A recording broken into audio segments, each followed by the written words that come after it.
உட்காரு. ம்.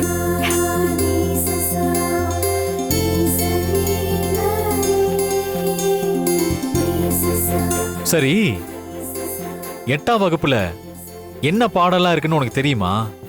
ஆம், கேட்டு தெரிஞ்சுக்கிட்டேன்.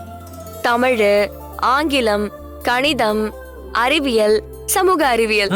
பரவாயில்லையே, வரும்போதே தரவா தான் வந்திருக்க. ம், சரி, இன்னைக்கு தமிழ் பாடத்துல இருந்து ஆரம்பிப்போம். ம்? ம். ஒரு திருக்குறள் சொல்லித்தரேன். ம்? சரிங்க சின்னையா.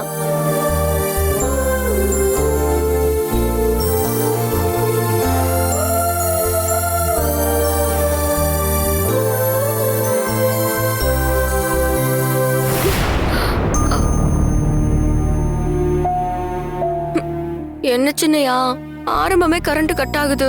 சகுனமே சரியில்லையே. இது கூட நல்ல சகுனம் தான். இசைஞானி இளையராஜா முதல் தடவை பாட்டு ரெக்கார்ட் பண்றப்போ இப்படிதான் கரண்ட் கட் ஆச்சான். இன்னைக்கு அவர் மியூசிக்ல பெரிய ஜாம்பவானா இருக்காருல்ல, அந்த மாதிரி நீயும் படிச்சு பெரிய ஆளா வருவ. எல்லாத்தையும் பாசிட்டிவா யோசி.